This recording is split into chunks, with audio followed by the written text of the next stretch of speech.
Success mantra online ক্লাসেসে সকলকে স্বাগত। আজকে আমরা একটি খুবই গুরুত্বপূর্ণ topic water crisis in India এর উপর একটা রিপোর্ট লিখব, অর্থাৎ ভারতের জলসংকট। তো বর্তমান কালে এই জলসংকটের বিষয়টা ভারতবর্ষের বিভিন্ন বড় বড় শহরগুলোতেই দেখা যাচ্ছে। তো সামনে যে সমস্ত পরীক্ষাগুলো রয়েছে সেখানে এই রিপোর্টটা খুবই গুরুত্বপূর্ণ হবে।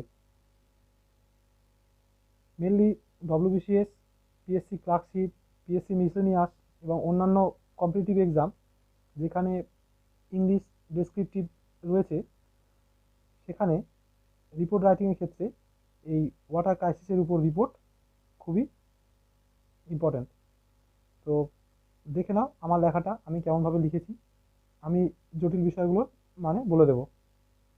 আশা করি তোমরা এই ভিডিও থেকে উপকৃত হবে।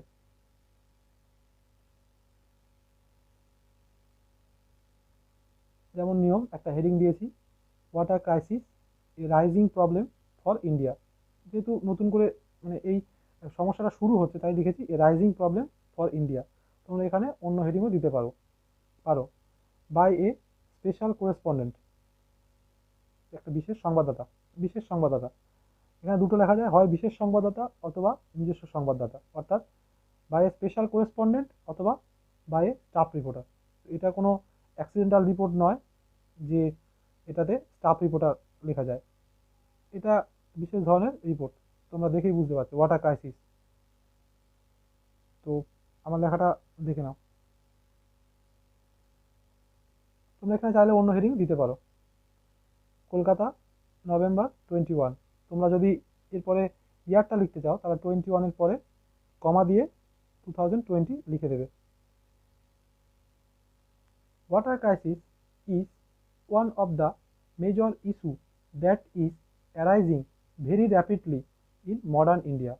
অর্থাৎ জলসংকট হচ্ছে বা হলো one of the major issue, একটা গুরুত্বপূর্ণ ইস্যু, মানে প্রধান ইস্যু, দ্যাট যেটা অ্যারাইজিং, এটা বাড়ছে ভেরি র্যাপিডলি, খুব দ্রুত হারে, র্যাপিড মানে দ্রুত হারে, ইন মডার্ন ইন্ডিয়া, আধুনিক ভারতে। মডার্ন ইন্ডিয়া, আত্মনির্ভর ভারত, এই শব্দগুলো এখন খুবই পপুলার, তো তাই এরকম একটা শব্দ দিয়েছি মডার্ন ইন্ডিয়া। তাও দেখো, many Indian states like Tamil Nadu, Gujarat, Karnataka, Maharashtra have suffered from shortage of drinking water and severe drought in recent year. Many Indian state, অনেক ভারতের রাজ্য, লাইক কোন কোন রাজ্যগুলো, নর্মালি তামিলনাড়ু, গুজরাট, কর্ণাটক, মহারাষ্ট্র। তোমরা এরপরেও অন্যান্য রাজ্য দিতে পারো, দিয়ে এক্সটা লিখতে পারো। আমি এটা লিখিনি, এখানে এক্সটা দিলেই ভালো হতো, ইটিসি, তো আমি লিখিনি। তোমরা এখানে রাজস্থান, আরও কয়েকটা রাজ্য দিয়ে দিতে পারো, রাজস্থান, তেলেঙ্গানা, এই সমস্ত রাজ্য নাম দিয়ে দিতে পারো।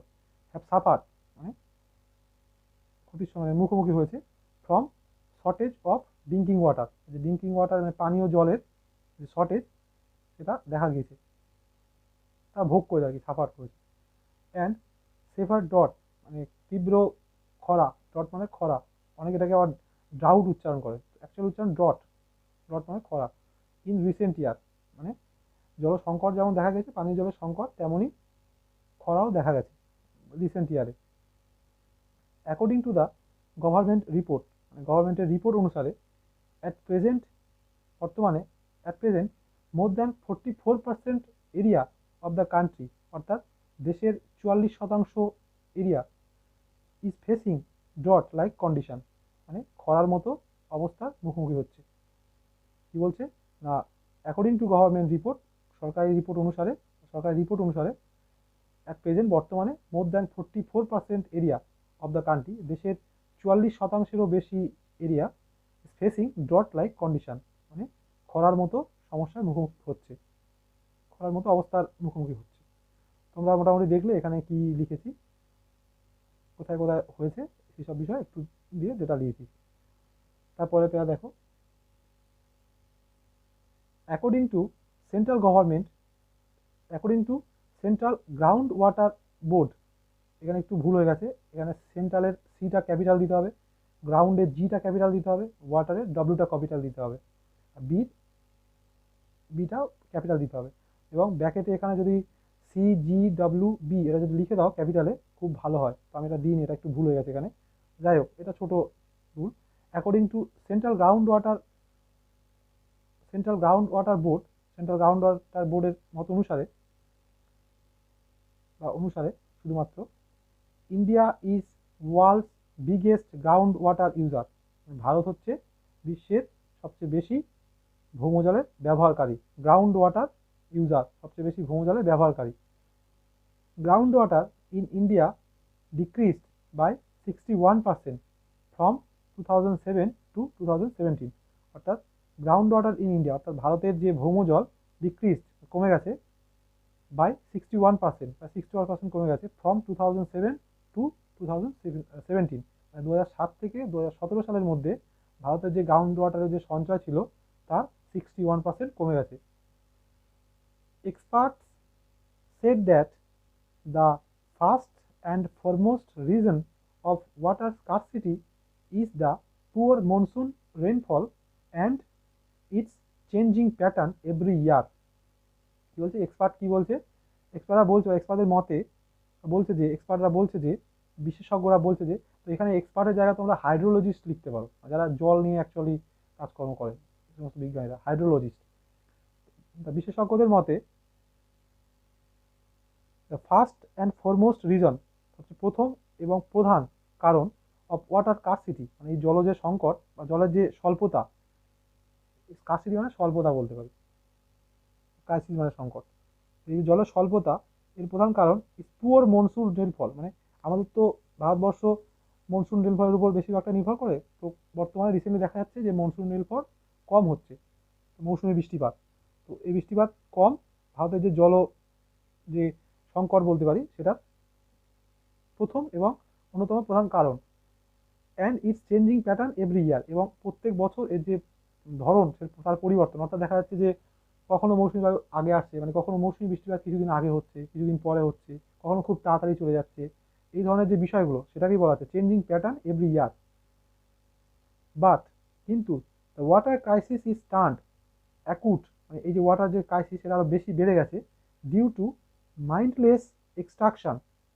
মানে কি বলবো, মানে অবিবেচনা করে, মাইন্ডলেস বলতে পারি যে বিবেচনা না করে, এক্সট্রাকশন উত্তোলন, and management of ground water. মানে এখানে বলতে চাইছে যে জল সংকটের বা জলের যে অভাব এর কারণ হচ্ছে মৌসুমি বৃষ্টিপাতের পরিমাণের স্বল্পতা, এবং তার সঙ্গে সঙ্গে এর যে প্যাটার্ন প্রত্যেক বছর চেঞ্জ হয়, এটা মানে এই যে জলের যে অল্প সংকট তৈরি হচ্ছে এটা প্রধান কারণ। কিন্তু এই জল সংকটটা অনেক বেড়ে যাওয়ার প্রধান কারণ হচ্ছে আমরা খুব মানে খারাপভাবে জল উত্তোলন করি, ভৌমজল উত্তোলন করি, এবং জলের যে ম্যানেজমেন্টটা সেটা ঠিকঠাক হয় না, ভৌমজলের যে ম্যানেজমেন্ট সেটা ঠিক হয় না, মিসম্যানেজমেন্ট অফ গ্রাউন্ড ওয়াটার। ঠিক আছে, মানে একটা বলছে এটা কারণ, কিন্তু সেটা আরও বেশি বাড়িয়ে দিচ্ছে এই মাইন্ডলেস এক্সট্রাকশন এবং মিসম্যানেজমেন্ট, সহজ কথায়। তারপরের লাইন দেখো, অ্যাকর্ডিং টু নীতি আয়োগ। তোমরা জানো নীতি আয়োগ কি, তো চাইলেই তোমরা এখানে নীতি আয়োগের ফুল ফর্ম দিতে পারতে, তো সেখানে আরও বেশি হয়ে যাবে বড় লাইনটা, আমি দিইনি, ছোটো করে লিখেছি, কারণ নীতি আয়োগটা আমরা সকলেই জানি নীতি আয়োগ কি। অ্যাকর্ডিং টু নীতি আয়োগ 21 ইন্ডিয়ান সিটিজ, মানে 21টা ভারতের শহর will run out of ground water by 2020। মানে ভারতের যে 21টা শহর তা 2020 সালের মধ্যে জল শূন্য হয়ে যাবে। জল শূন্য বলবো না, গ্রাউন্ড ওয়াটার শূন্য, মানে ভৌমজল শূন্য হয়ে যাবে। 21টা ভারতের শহর ভৌমজল শূন্য হয়ে যাবে, এটা কারা বলছে, মানে নীতি আয়োগের রিপোর্ট সেখানে বলা হয়েছে। পরেরটা দেখো,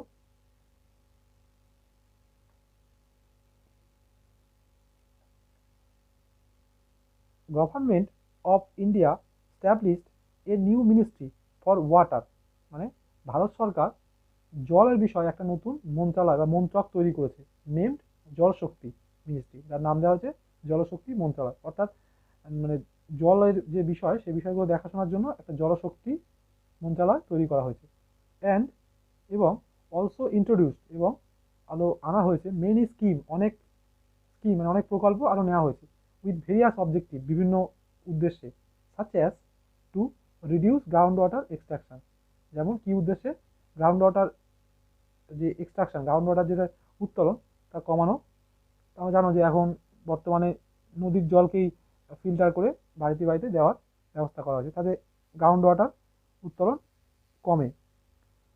আর কি করেছে অবজেক্টিভ, টু ইনক্রিজ অ্যাওয়ারনেস, আর অবজেক্টিভ হচ্ছে সচেতনতা বাড়ানো, and to preserve rain water, এবং জল যে সঞ্চয়, এখানে বলতে পারি যে রেন ওয়াটার হারভেস্টিং যেটাকে বলে।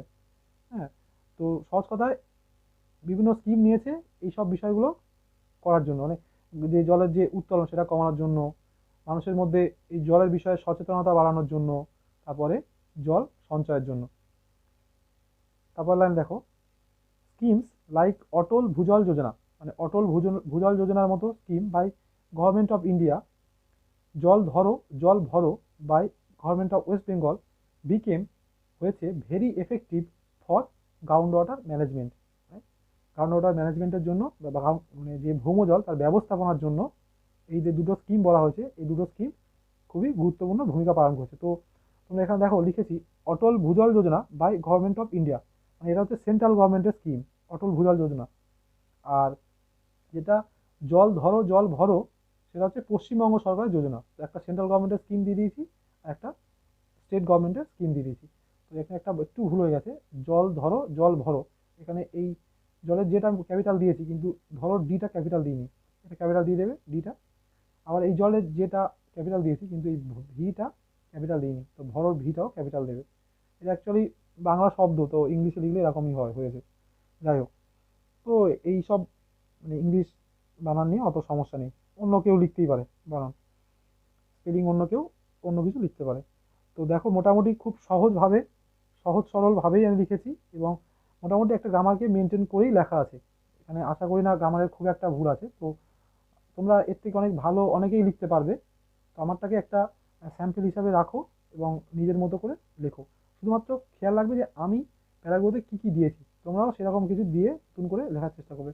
আমি যেমন এখানে অলরেডি মানে শুধুমাত্র দুটো স্কিমের কথা দিয়েছি, অটল ভূজল যোজনা, জল ধরো জল ভরো, তোমরা এছাড়া অনেক অন্য স্কিমের কথা দিতে পারবে।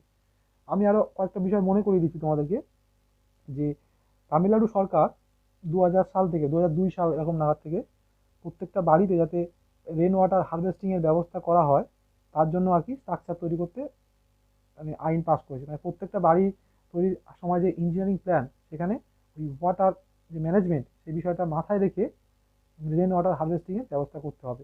তোমরা এটা লিখতে পারো। আরও অনেক বিষয় লেখা যায়, পশ্চিমবঙ্গ সরকার আরও অনেক ব্যবস্থা করেছে। যেমন আমি তো গ্রামে দেখি যে মানে সরকারি টাকায় পুকুর খুলে দেওয়া হচ্ছে, মানে এই জল ধরো জল ভরো স্কিমের আন্ডারেই 100 দিনের কাজে এগুলোতে করে দেওয়া হচ্ছে। তো তোমরা এখানে আরও অনেক নতুন নতুন বিষয় দিতে পারবে, যে রাস্তার ধারে ট্যাপ খোলা থাকে তার জন্য জল অপচয় হয়। হ্যাঁ, শিক্ষিত মানুষেরাও অনেক সময় সচেতন হয় না, তারাও ইচ্ছাকৃতভাবে জল বেশি নষ্ট করে। হ্যাঁ, তো আরও ওয়াটার ম্যানেজমেন্ট কীভাবে করা যায় সে বিষয়ে আরও তোমরা কয়েকটা লাইন দিতে পারবে। আশা করি আমার লেখাটা খুব খারাপ হয়নি, বিভিন্ন এক্সামের জন্য এটা যথেষ্ট ভালো হয়েছে। তো তোমরাও তোমাদের মতো লেখো, আশা করি তোমরা অনেক ভালো লিখবে। ধন্যবাদ।